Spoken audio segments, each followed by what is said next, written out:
Criminalization. There is a strikingly high disproportionate effect of criminalization upon men and masculinity. Here I am holding that society is broadly criminalizing masculinity, that is, masculine behavior, and consequently men are by far more likely to suffer from the consequences of such criminalizing practices. There is a view that holds something like the following: men are just inherently more violent, more prone to violence. A bit more broadly, that men are prone to criminal activity. In other words, there is some kind of biological referent whereby men are disposed towards criminal activity, and oft in particular violent activity. Here I am arguing against such a view, holding instead that this criminalization is largely a cultural kind of phenomenon, a sociological phenomenon, not a biological or inherent phenomenon regarding men and/or masculinity. As earlier and later sections in this series make the argument for, regarding sexual behavior, and sexually bad behavior, the exact same kind of behavior that is criminalized when men do it, is specifically not only not criminalized when women do it, but is also praised when women do it. When a woman goes to a bar and picks up a drunk dude to ride for the night, this is praised as women's sexual liberation. When a man goes to pick up a drunk woman at the bar, it is oft actually criminalized, and at the least stigmatized. Even though of course literally for either circumstance to obtain, there has to actually be the man and woman going to the bar to get drunk and laid. The notion that consent can't be given when someone is drunk is only practically applicable in this society when women are drunk. Even if both men and women are drunk at the time of the happening, the woman is generally viewed to be the person suffering at the hands of the big bad man's behavior, effectively criminalizing the man's behavior. Likewise, as has been argued for in other parts of this series, when it comes to the songs and dances of sexualized human behavior, the masculine's role has been broadly criminalized. In other words, the acts of flirtation, of wooing someone, has across the board been criminalized in regards to masculine roles behavior. While there may be this or that legal and illegal manner of approach of flirtation, while there may be this or that stigmatized or acceptable modes of approach, the point is that the entirety of the criminalization operati in place are about masculine behavior, more broadly the initiator's behavior. Gentler readers ought to grasp at this point as a gendered reflection of the policing of women's sexual behavior, more broadly of the receiver's sexual behavior. Specifically, the criminalization of presentation, of clothing, of the showing of skin, of the enticing allure, of the feminine sexuality. As noted in earlier sections in this series, and worth reiterating here, in almost and perhaps all of these kinds of cases, there is no harm being done, beyond the possible harm associated with having one's feelings hurt, not to utterly dismiss hurt feelings, whereby those hurt feelings are almost certainly culturally derived. In other words, it is another version of cultural genocidal practices, whereby the harm is one of concern regarding one culture's modality of flirtation interacting with another culture's modality of flirtation. In either and any case, in this section, the point is that the criminalization of behavior is almost entirely placed upon men. Granting this, there has been, and to some extent remains, some stigmatization of feminine sexuality. In other words, there has been and remains versions of mostly not actually criminalized feminine sexuality, but culturally stigmatized feminine sexuality. Of relevant note therein though, is that such is oft also a matter of differing cultures interacting, but such is not currently at any rate actually one cultural expression attempting to prevent another from occurring.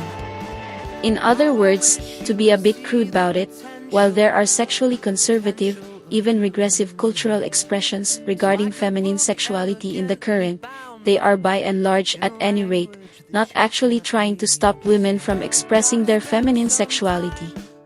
It is a difference in tastes. For an excellent example of what such would look like, we ought view the situation in the Middle East, where there are legal realities that attempt to enforce a particular cultural view regarding the house of human sexual behavior. See also the odd questions of privilege, a slight history of colonialism for arguments on this point. Here we simply note the aesthetic ethical and obligatory ethical distinction made therein, and that big bad that comes from taking the former as the latter, or indeed, the latter as the former.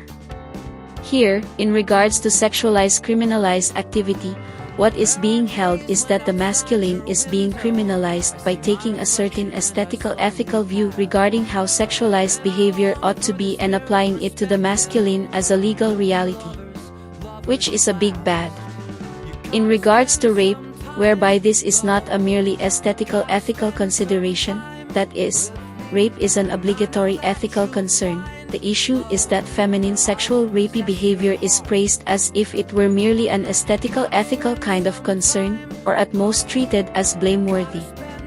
Now, here critically I want to also strongly suggest that the modalities whereby the notions of rape have been expanded upon via consent culture ought to be seriously reconsidered, as they look a whole lot like regressive, sex-negative, prudish attitudes that commit the big bad of taking merely aesthetically ethically valid concerns and treat them as if they were ethically obligatory kinds of concerns. In other words, getting drunk, for instance, isn't a sufficient reason for there to not be capable of giving consent, though note being drunk is different than being passed out drunk, or non-consensually drunk, and such things as basic human touch is not a criminalizable kind of thing.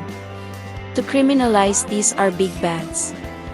Folks may attempt to respond to this by holding that feminine sexualized behavior simply isn't bad, that is, it isn't doing a bad, and hence it ought not be criminalized.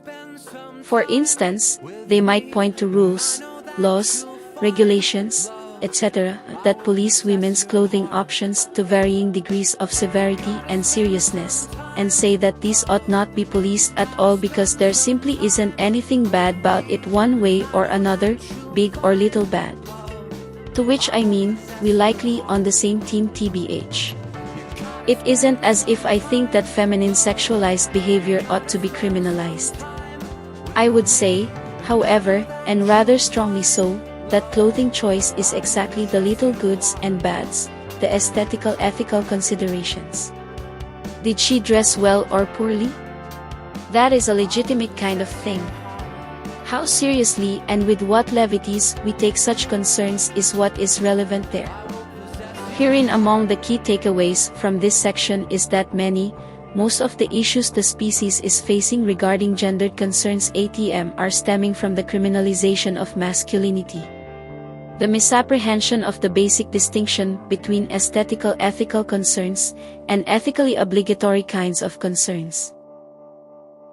I'm inclined to suggest that those kinds of dispositions, those modes of action that folks are taking, are causing a backlash, and not unsurprisingly so.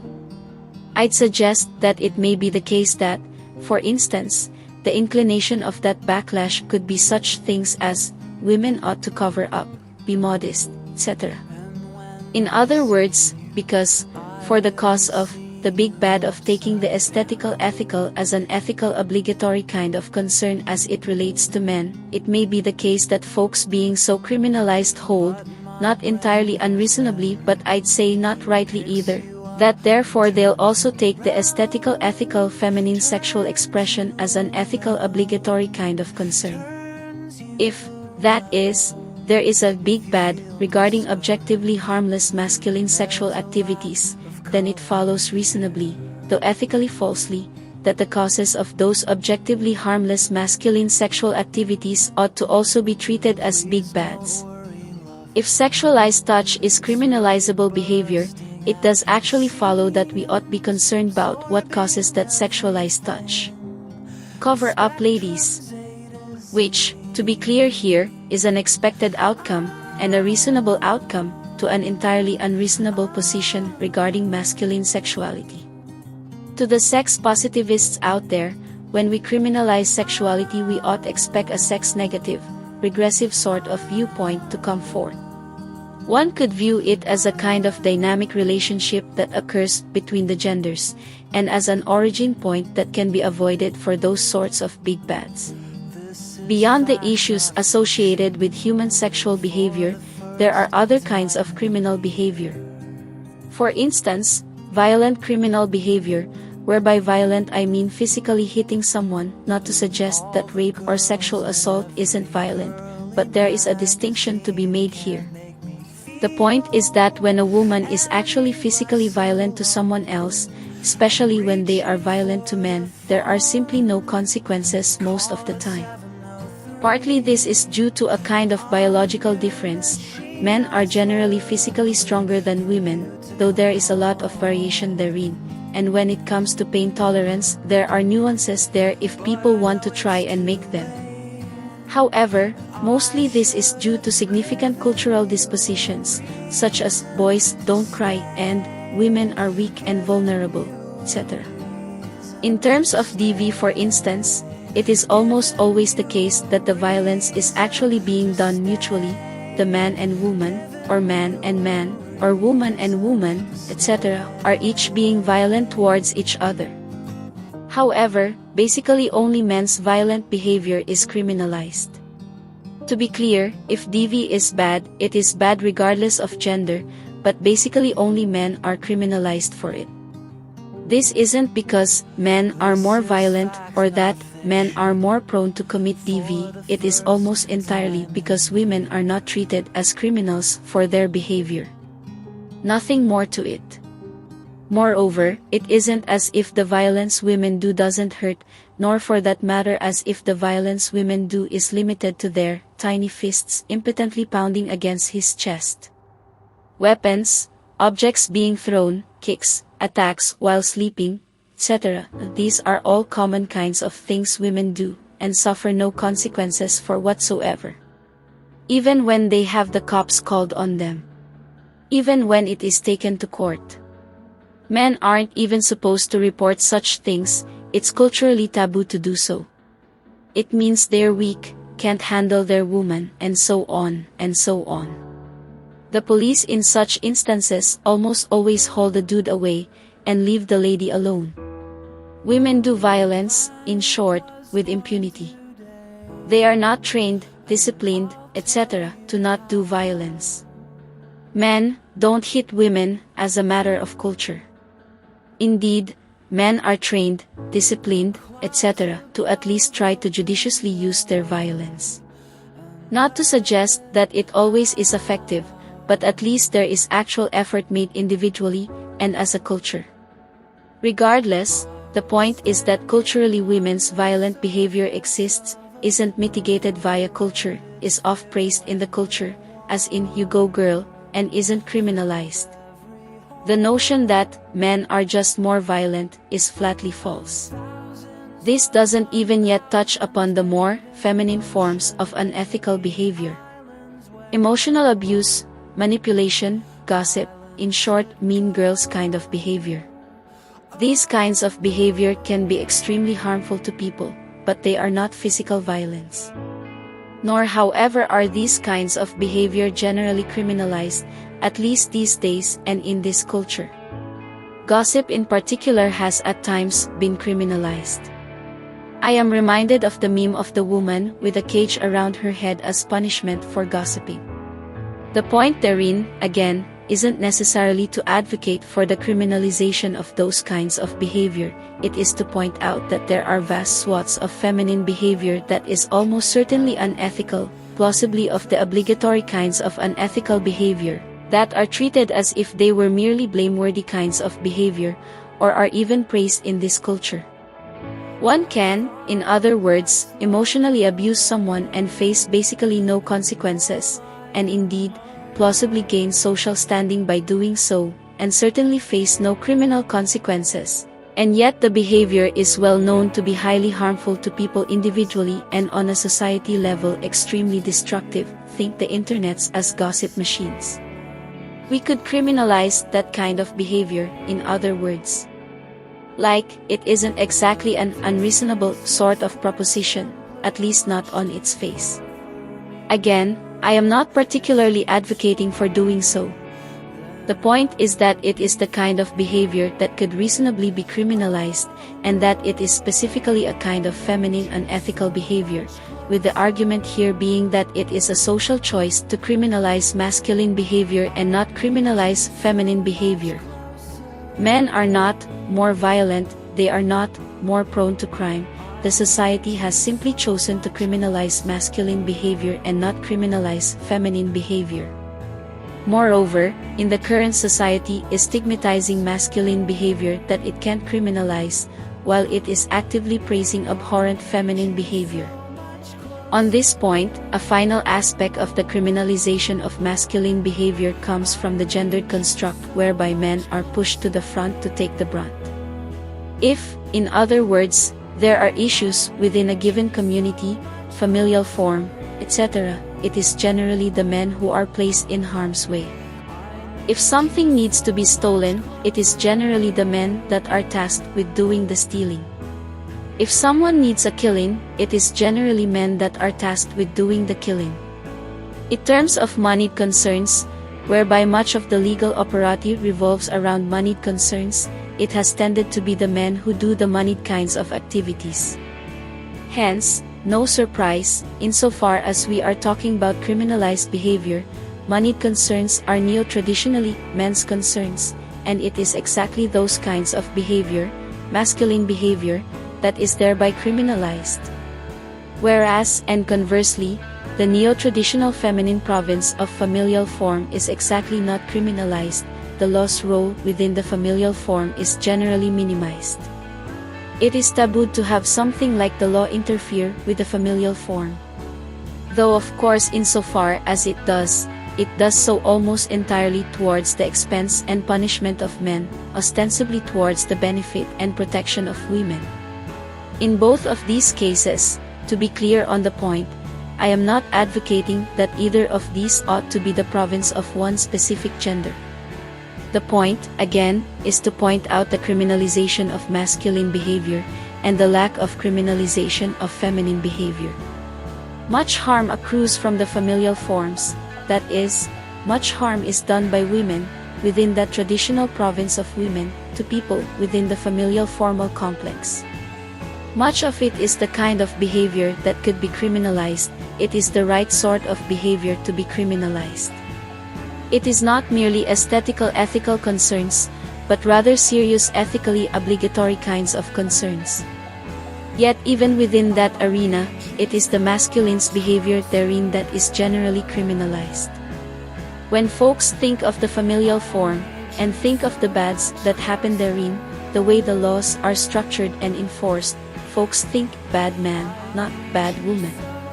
This despite the cultural fact that women by and large have had control over exactly the familial form, by most neo-traditional accounts, and indeed, in the current still.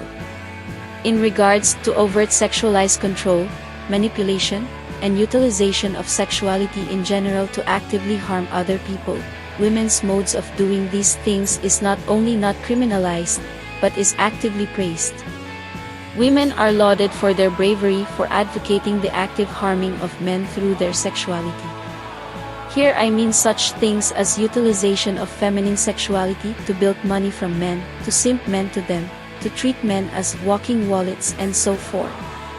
These kinds of behavior ought not be controversially noted as serious ethical fouls, yet in the current they are treated as ethically praiseworthy sorts of behavior.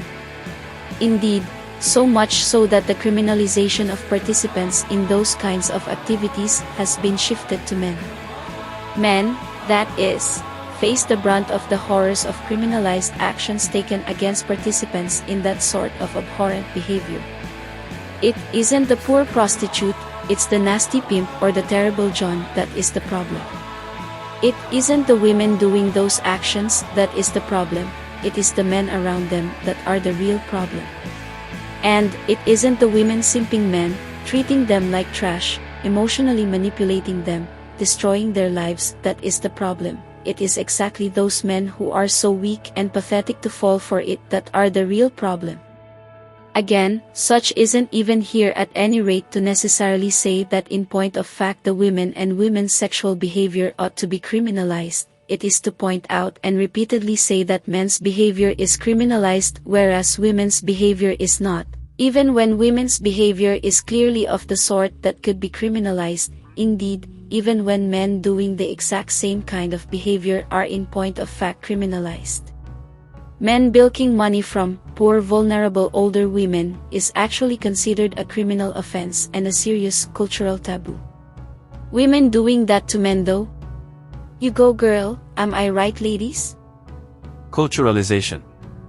One fruitful manner of understanding these kinds of issues is as aesthetic sorts of ethical issues, whereby the issues have more to do with differing acculturation practices. Among the big bads is to take those acculturation practices and enact them via criminalizable offenses, or to take the ethically obligatory kinds of actions and misapprehend them as merely aesthetically ethical sorts of actions.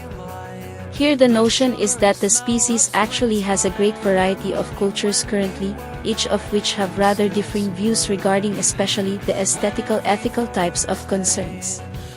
Beyond countries, there are numerous subcultures within each country, indeed, numerous regions each of which have variations of varying degrees upon especially the aesthetical ethical kinds of concerns surrounding sexuality, the songs and dances of the species. The modalities of touch, of greeting, the when, wheres and hows whereby sexuality is expected to happen, even the age restrictions, and notably the obligatory ethical concerns there vary predicated especially upon the availability of modern effective birth control, to a lesser degree, the utilization of public schooling. Likewise, the notion of what constitutes rape, sexual assault, and sexual harassment varies quite a great deal actually, but notably again such has a major split with the advent of modern effective birth control and sexual liberation, in that societies that have those aspects tend to have markedly different, not necessarily better, views on the ethnicities involved, compared to societies where those are not widely available. This despite that such are not merely aesthetical ethical kinds of concerns, though partly here the concern and claim is that folks are conflating merely aesthetical ethical claims with those of ethical obligatory sorts of claims in particular as they regards rape, sexual assault and sexual harassment. I make note specifically of those ethical obligatory aspects because it is actually fairly rare for ethically obligatory aspects to change. The circumstances have significantly changed for the species however, and hence there is good cause for there to be meaningful changes in the ethical obligatory aspects of sexuality, not to mention the mere aesthetically ethical aspects. I digress, apologies. In regards to acculturation, we are rather directly pointing to what I take to be an uncontroversial fact that there are differing cultural views on the matters at hand, and that these differences insofar as they are merely aesthetic in their form, lack any standing of significance of law, or even serious ethical concern. Moreover, that insofar as there is confusion in the current on the matter, a great big bad occurs when folks mistake these merely aesthetic differences as if they were of meaningful ethical obligatory import. To touch or not, to look or not, to approach or not, to give a flower, a song, offer a dance, to do so at work, home, a bar, or certain social settings and not others, these are all of them merely cultural aesthetic differences, and nothing more. Therein there is seen or at least noticeable to those who so happen to have the sense and sensibility to sense such things the point that differing cultures interacting may have difficulties in reconciling those differences. Even assuming the best of intentions, merely lovers loving relations, we ought expect there to be potentially high emotional states regarding the ifs, hows, whys, whens and wheres of sexuality. In terms of the currents, especially in America and other places where there are significant numbers of folks from a wide variety of racial and other differential backgrounds, these kinds of issues are revolving around beliefs regarding the nature of oppression, assimilation, and various historical aspects of the locale. I'm going to just strongly suggest that such is not particularly the healthiest attitude for intimate intercultural interactions. If, that is, one goes into such a relationship holding a view that the lover is either the oppressed or the oppressor, that they are somehow representative of those larger scalar structures, or that there is a content therein to maintain in force, or hold to one's given cultural norms of behavior, then, well, you're fucking shit up gals and dolls alike. Here I would note at least these two things of importance though. 1. Such relationships are broadly new. While of course such relationships have existed before and throughout history, they've largely been frowned upon, if not outright illegal. That they are occurring en masse, oft not frowned upon, and at least not illegal, is what is new. And by new, I mean, we're talking realistically 1978 onwards. 2. Online interactions of intimate and intercultural nature are exceedingly common these days. This is also new, and of importance. Never in human history has such dialoguing between intercultural persons been possible on such a wide scale. I mention these as important both because folks in the current may not really realize exactly how novel those relationships really are, and hence how differentiable from the entirety of the rest of human history on relationship matters they really are, but also because of their newness we ought expect there to be a fair amount of mistakes being made, misapprehensions of situations, and some degree of carry-over from the before times into the currents. If antagonism has characterized most of such intercultural intimate relations, we might expect there to be some degree of that carried into the currents, whereby it simply is inappropriate to do so. Your lovers are not your enemies. The joyfulness of such relationships lay entirely within the context of the sharing of differing cultures. If someone from a different culture takes a loving sexual interest in you to the point of becoming a long-time lover, it isn't a scam. They aren't using you, there isn't any sort of secret harm involved. While it may be possible for there to be exceptions to this, and I too oft hear folks say something thoroughly insipid like, well, but white folks used to form relationships with their slaves, we aren't living in that reality y'all. Things have in fact changed. Someone's differing cultural view is not a slight or dig at your own. A lover's poor take on something isn't actually indicative of anything akin to an expressed harm to you.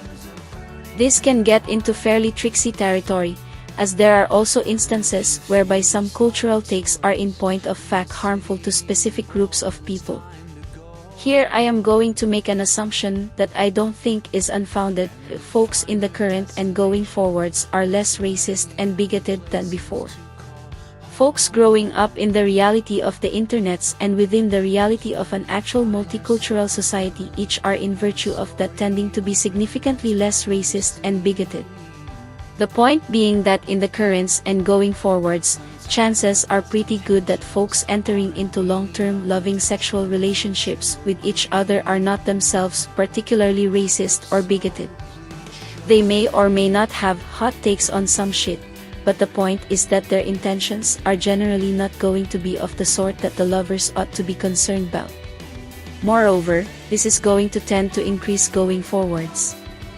However, there is a serious concern therein that folks may be taking their own hot takes into these relationships from the before times and uncritically applying them to their lovers. The risk therein being that of poisoning the relationships by acting as if they were representative of the various broader existing ills within the society. Moreover, the acculturation that goes on between lovers is significantly different than that which occurs between not intimate relationships. Utilizing the good, giving, game, and relationship fidelity notions, as they pertain to acculturation of peoples, we are speaking of, in essence, a willingness to participate in, and share, one's cultural aspects. Not as a matter of dominance between them, but as a matter of the joyfulness, the kindness associated with the acts of doing with another, for another, and having them do so with you.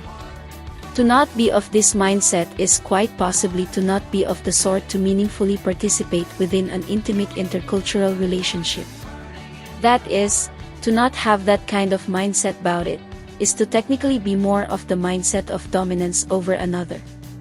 Among the more relevant aspects of note therein is the difference between a cultural practice of activity and one of deprivation. A cultural practice that says yes to something and one that says no to something. Setting aside the obligatory ethical sorts of no's which, let's just say they are or plausibly ought to be universals regardless of cultures, we are speaking of the aesthetical sorts of no's. Those kinds of no's ought be understood as pliable within intercultural relationships in general, and especially within the context of intimate intercultural relationships. A great deal of culture resides within these aesthetical constructs, both the yes and the no's. The yes are not particularly problematic in dealing with.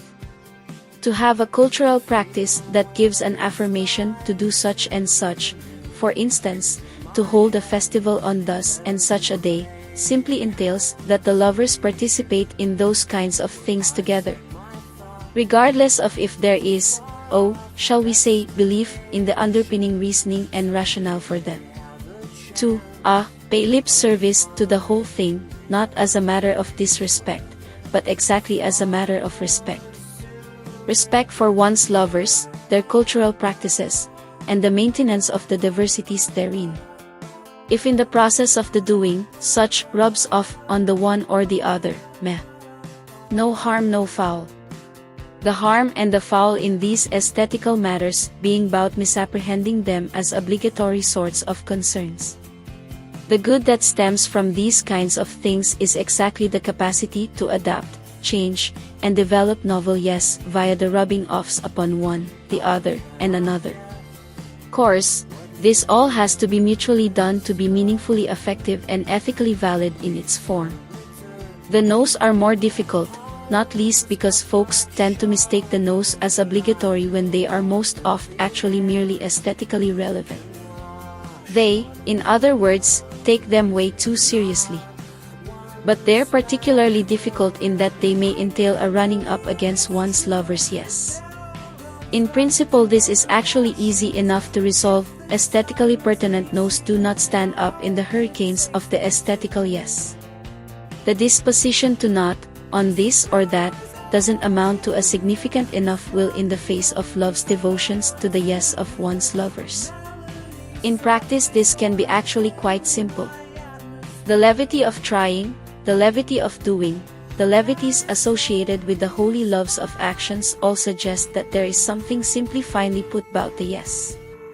There is, in other words, no harm and no foul therein. Such is, however, an attitudinal disposition, one that ought to be cultivated, and one that at least in the current, and a bit more so in the past, simply wasn't so cultivated. Such amounts to the raising up of the wee ones, the teaching them of the levities in life, in addition to the relevant serious aspects. In terms of, say foods, for instance, to insist upon food being this or that way as a matter of preference, cultural norm of practice, etc., these are all clearly merely aesthetical sorts of concerns. They may have importance in terms of maintaining a kind of cultural norm, importance indeed in maintaining a particular aesthetic of food's production and consumption. Nonetheless, they are merely aesthetical in their form. Now, if one devotes themselves in loves towards someone's from another culture, one thereby bows the aesthetical practice to the obligatory ethics of love's many bloomings. Perhaps, folks could hold that had they not come to an intimate intercultural relationship that there wouldn't need to be such a bowing, that is, that the foods therein so prepared may, perhaps with an aesthetical ought attached to it, maintain some particular pertinence in their preparation due to the cultural standards. But then, we would simply say that such folks are not of the sort that are well suited for the intricacies of intimate intercultural loves. Here though we speak of foods, their preparations, their presentations, their consumptions, and their gifts to others, we so easily thereby refer to love sexualities, the sexual modes of interactions between peoples. What folks might take more lightly of foods, they tend, wrongly, to take more heavily of sexuality. A cultural tabooing of sexuality of thus and such a sort, a no of a cultural kind, is but an aesthetical ethical mode. A kind of cultural clothing to be taken upon and taken off with exactly the levities of sexualities in mind, and with similar sorts of concerns as clothing might present. To look upon a lover whose own yes and yes pleases come up against yon's petty cultural no's and think to thyself, but my no means so much more than your yes, is to grossly misunderstand love's musings. 'Tis to mistake an ethical aesthetic of concern, the little no's, for an ethically obligatory kind of concern, the imperative of lovers' yes. Your little no's, they be but whims of a time and place, whilst the yes are tugs of hearts and loins that make love, love. Love's obligatory ethical imperatives in such situations are not of war, a competition of the meanings of little no's, but of the capacity for the many yes to please and pleasure yon's lovers, many and intercultural they may be.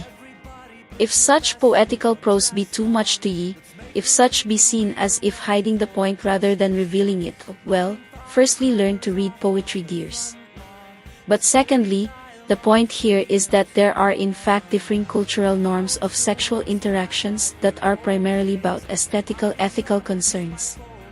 When, where, if, how and to whom to approach or seek to have approach for love and sexuality. These also constitute the modes of sex themselves, the house of sexuality within an already existing relationship. All of these are the little no's of a cultural song and dance. The things we tend to think no, the preferences and mere preferences around and within which love's musing actually do their musings. The yes, these are the ethical obligatories of loves and sexualities.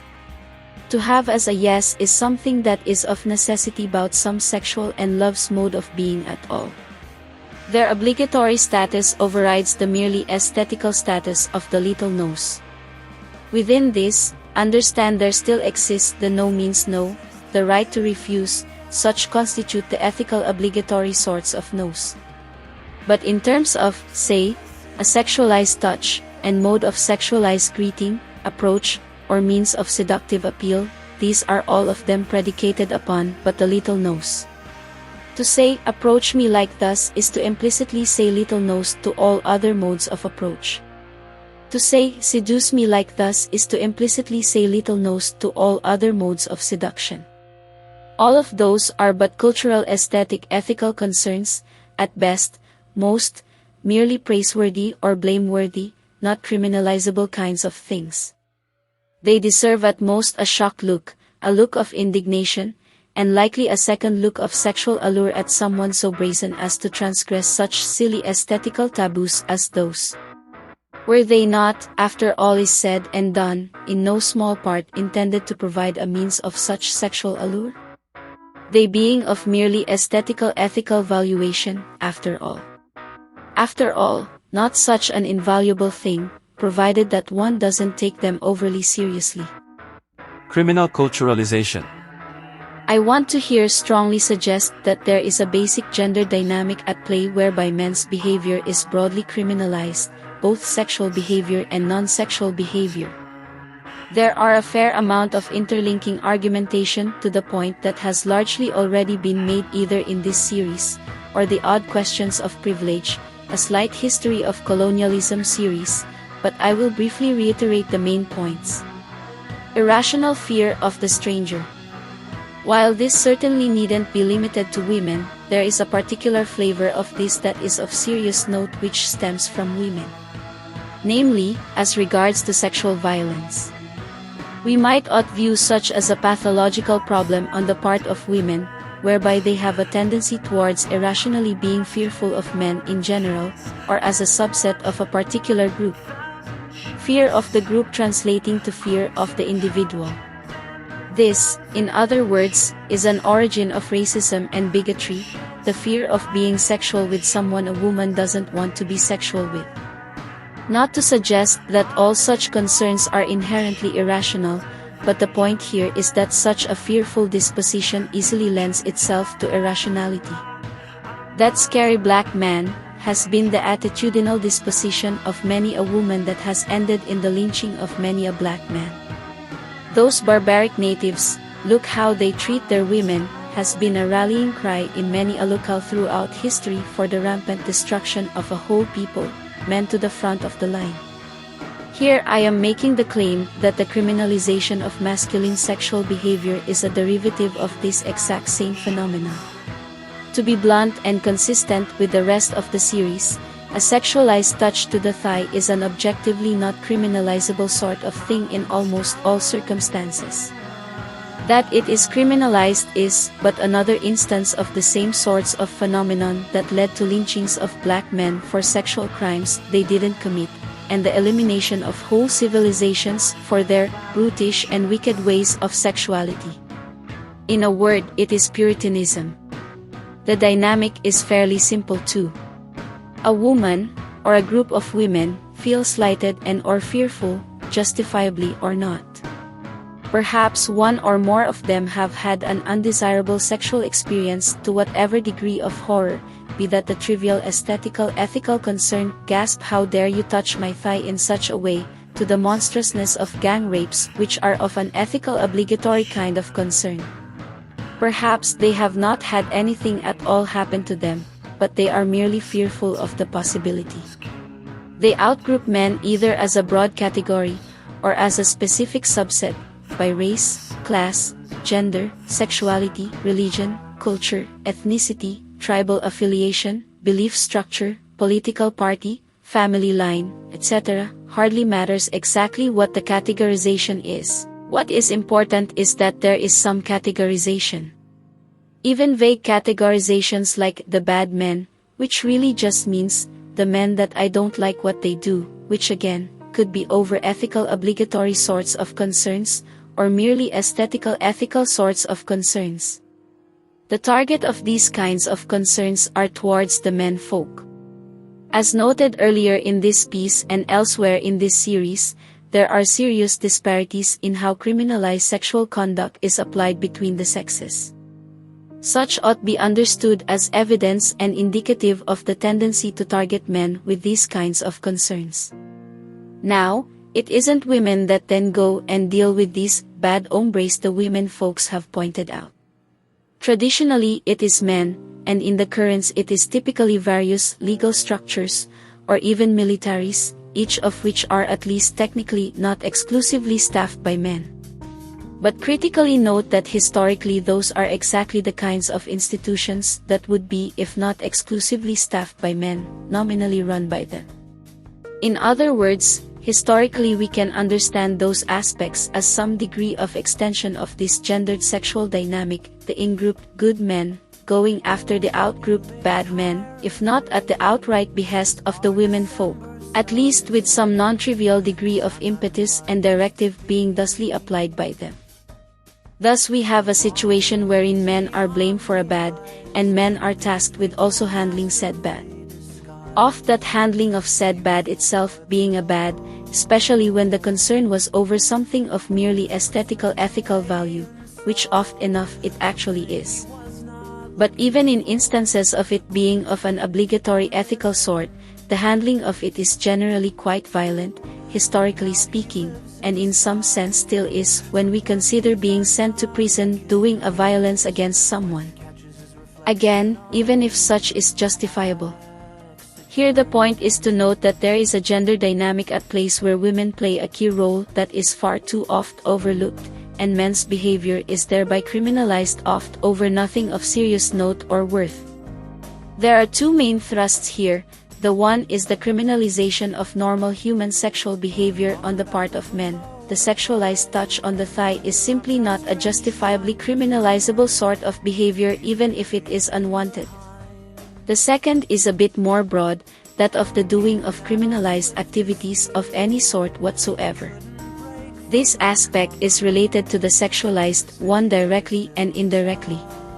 It is directly related by how the men folk are sent to do what are undoubtedly horrible kinds of things, lynchings, mass murders, wars, beating up that creepy dude, rushing to the defense of a poor lady's honor, and so forth at the behest of women's irrational fears.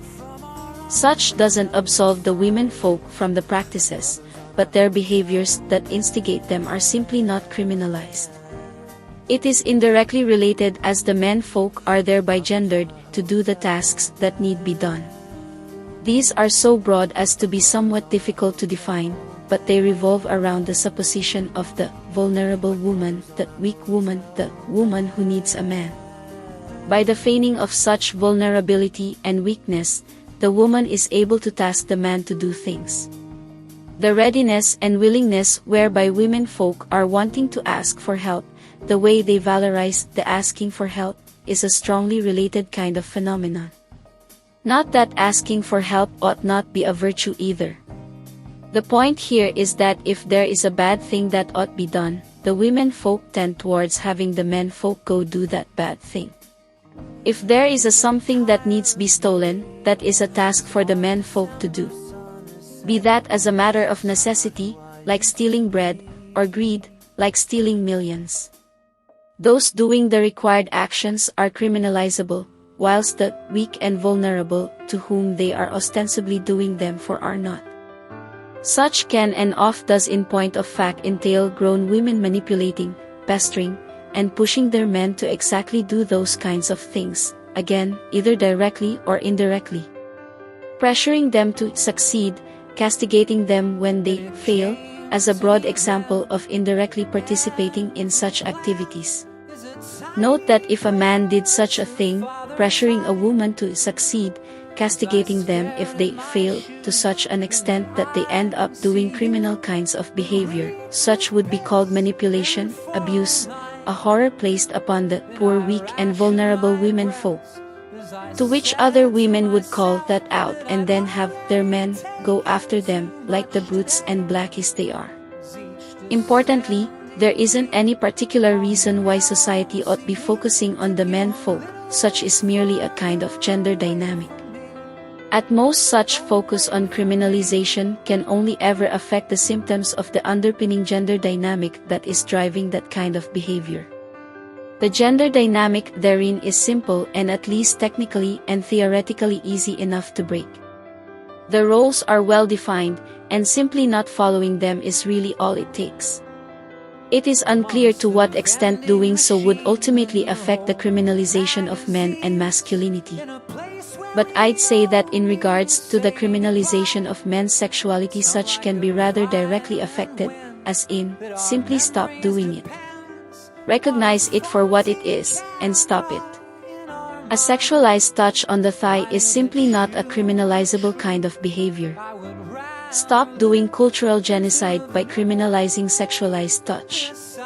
Recognize the differences between aesthetical ethical valuations and ethically obligatory kinds of valuations.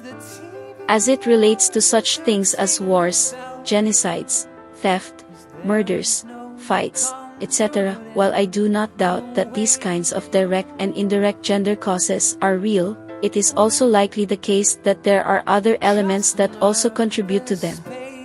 Nonetheless, women not actively playing their roles in that little drama, which are foundational to the problem, is likely to help out, and perhaps a great deal. Round, and everyone who lift their head.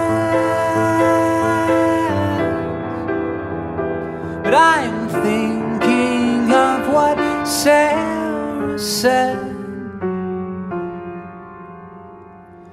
Love is watching someone die.